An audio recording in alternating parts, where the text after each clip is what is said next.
Now, how old were you when you moved to Southport? I had just turned 19. 19. Okay. And what do you remember from when you first moved there?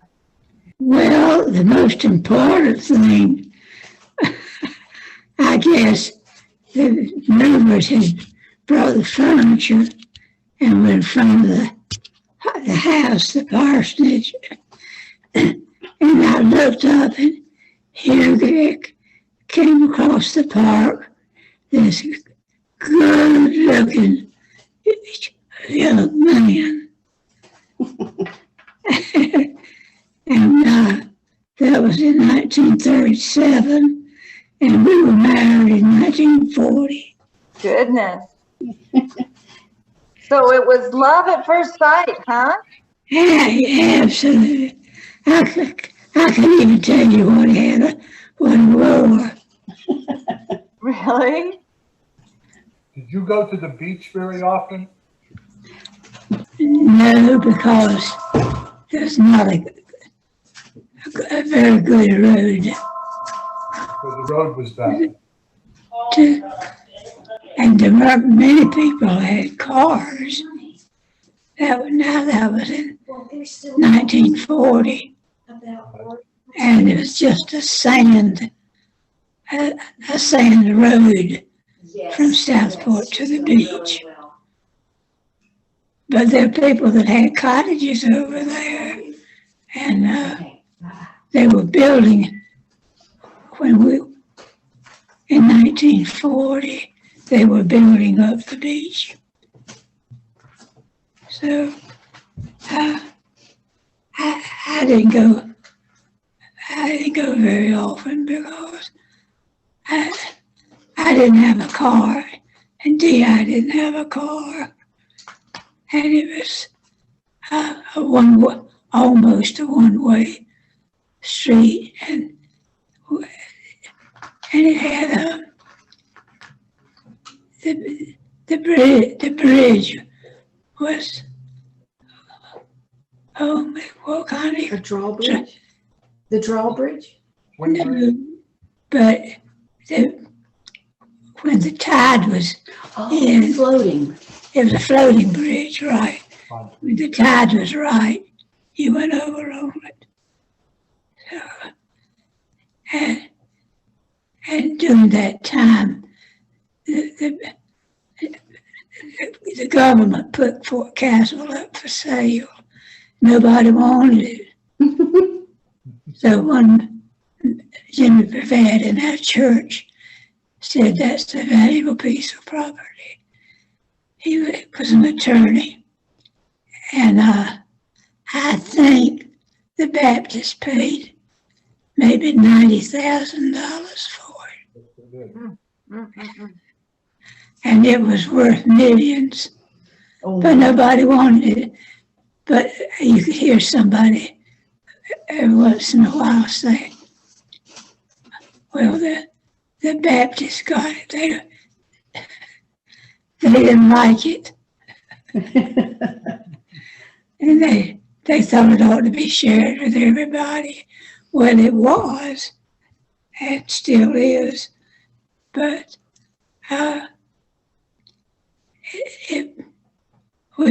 it belongs to Southern Baptists. Did you ever go over to Fort Caswell when it was a military base? Did you ever visit it? Or Fort Caswell. Or before? This time, right after the war. Oh, after the war. It was just the remains. Oh, Civil War, right? And after the Baptists bought it, Fred Smith started a summer camp for young people. Mm-hmm. And then when he retired, Rick Holbrook was there for years. And he really made the place what it is today. Mm-hmm. He was wonderful. redid the buildings. Well, I can't go into all that, but Rick did a wonderful job. And he lives, Rick lives in Go ahead. Southport now. Do you remember going to the Amuse You? Oh, my land. This is when we're recording. I could get a quarter, usually from his aunt. He'd get a quarter. We'd go to the window to get the tickets. And we paid, I said it was a nickel. Oh, with a quarter, we could both get in. That would be 2 dimes. And then we take the other nickel and buy about a bag of peanuts. But I'd like to say this, Mr. Price Furpless owned and operated. He never allowed a dirty movie to be shown. And he was a good Christian man. And all the movies were good. And if there were parents who didn't want their children to go to movies, they didn't need to worry in Southport, because you would get a good movie and a good environment. And I think Mr. Price Furpless' daughter-in-law might still be pianist at the Methodist Church. I'm not sure. Well, she wasn't then. She was too young. I have another question about, you go to Leggett's drugstore? When we were there, it still was a drugstore, but it was more of a soda shop. It was right across the street from Watson's Pharmacy. But it was a sort of a hangout place for children after school. But it was a nice place. It was a very nice place. Did you ever go to Mr. McKenzies Ice Cream shop? I didn't, but my husband did. And listen, this is one thing I remember so much about Southport. When we moved there in 1937, it was a new experience for me. I had come from a part of the state that was, what do you call it? Oh, racist? Racist, very racist. And when we moved to Southport, here was a white family living next to a black family. You never heard anybody criticize. I mean, it was just one big happy family. Of course, there was still that, living in the South, that had to be something. But it was the most core, it was the friendliest town I'd ever been in, for blacks and whites. You never heard anybody criticize them. There were 5 black churches by choice. Mm-hmm. When we had, I guess, 5 or 6 black members of Southport Baptist Church.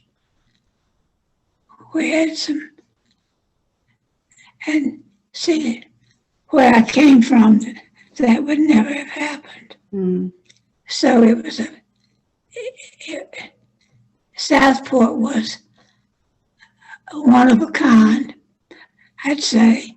It was different from where I had been living all my life. And I appreciated the fact that you could live together side by side. And didn't everybody, I remember you saying everybody had nicknames. Did you know that, Liz or Bob? Yeah, Yeah, it's astounding. Now, did you have a nickname, or I think it was when mostly you moved here as a teenager, you didn't get a nickname? Dot Hardy had, oh yeah, sweetheart. she was sweetheart there. Yeah. Well, her husband called her sweetheart, so her boys called her sweetheart. Oh, cute. So everybody in the neighborhood called her sweetheart, and she was a sweetheart. She was good to everybody. Did you or your sisters have nicknames? Did Aunt Lou or Aunt Martha or any of you, did you have nicknames? But of course you didn't grow up there, so maybe. Right. No. What? You have to grow up here to have a nickname, huh? Did Gus Swan or Uncle Bill have nicknames? Well, Gus was his name was Augustus. Oh. He, I might have that wrong, Liz. I just thought they had nicknames. I think like a lot of people in Southport have nicknames. Yeah. A lot of people absolutely right, they did have nicknames. But when we were younger. you've known about knee-high. Knee-high, right. Did you know knee-high? Say again? I asked if she knew knee-high. Did you know Knee-High? Did you know Knee-High? Did you know him? Knee-high. Well, yes and no. The street he came from work on came right in front of the Baptist church. So I saw him nearly every day. Mm-hmm. And the children, he loved the children. And sometimes he'd hold out his arm and let a child climb. Now, did you know Captain Charlie or just Daddy knew Captain Charlie? Oh, I knew the whole family.